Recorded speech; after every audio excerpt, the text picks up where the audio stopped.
Hello. I just wanted to share some news with you on the recent developments of EZFit. I'm going to start with the fact that Ruben Beidler, Eli's oldest son, is now making and helping with a lot of the saddles with marketing and helping with the production. He and Eli have come up with some exciting things, and I'm standing in front of it behind it right now. This is the EZFit Therapeutic saddle. It was designed originally to help out with therapeutic riding schools. It weighs a grand total of 7.8 pounds. And just like the original EZFit, this is adjustable with the few simple buckles and a measuring tape.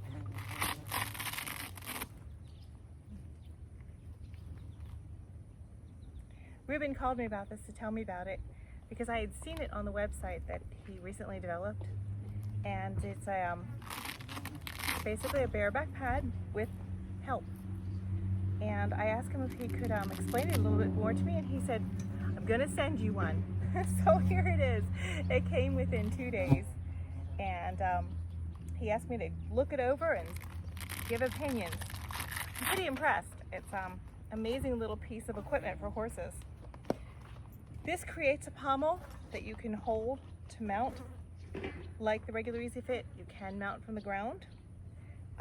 He covers it in this beautiful webbing that gives it a little bit of an accent.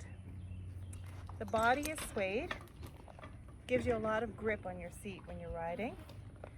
And they created this breakaway stirrup system designed that if there is an accident, that the stirrups could come off with enough pressure. He also has wonderful little marks right there, so you can see exactly where the center is and put your stirrups centered. There's a certain amount of adjustment too, as far as forward and back. Not a lot, about an inch or two. So if you prefer a more upright seat, a more dressage seat, or a more forward chair type seat, you can do it by moving that. On the underside, we still have the same panels, which can be moved in such a way to accommodate different backs. And I'll go over that really quick with you right now because I have this out and it's easy to see.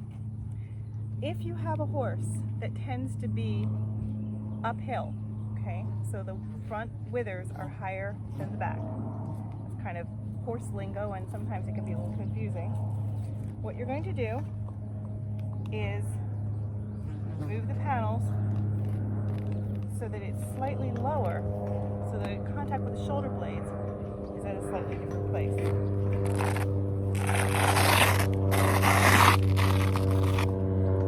And I line it up with the back line and change it to the middle line. And that's an extreme case. That'll tend to bring your saddle level on that type of a horse's back. You always want to have, when you're fitting a saddle, you always want to have this level. If you have a horse that's opposite, you simply do the opposite configuration. Again, making sure you line it up with these lines that I don't know if you can see them. See the lines inside there that they put on from the top. And make sure the front panel is at the correct place. So right now this would be a very crooked horse. But we're going to make them equal to either side.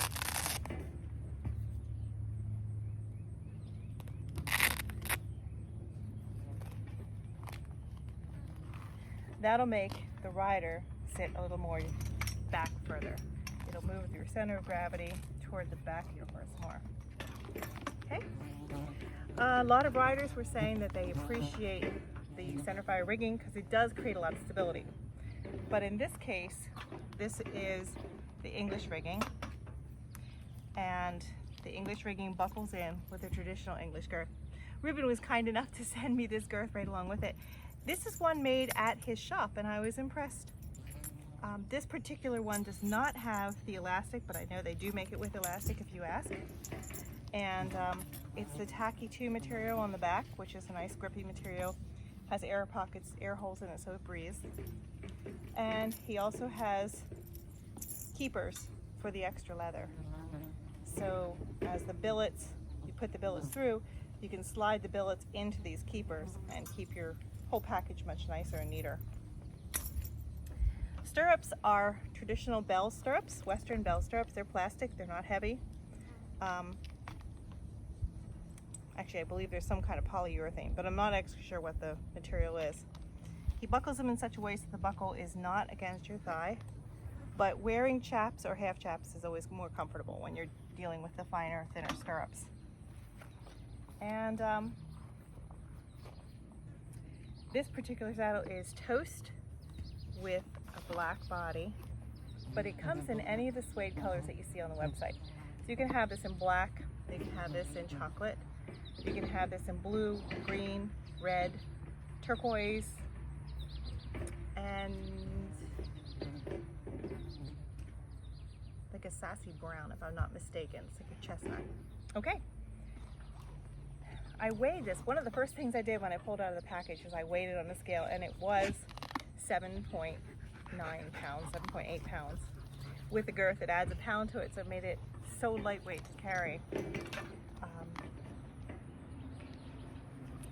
If you have any other questions, you can feel free to write them down in the comments, and I'll try and answer them as quickly as possible so that you can have your thoughts processed. Oh, I should mention, this is a small. It comes in a small or a large. This measures as a 14-inch saddle. Now, I found that odd because I typically ride in a 15.5 to 16-inch saddle. I asked Ruben to send me the smaller one because I'm going to be teaching some children some basics in horsemanship, and I was hoping to have this for that purpose. But I was surprised because this saddle is not uncomfortable with somebody my size, and like I said, I typically ride in a 15.5 for sure. I'm not hitting the front. I've got some room in the back, and I was a little bit surprised about that.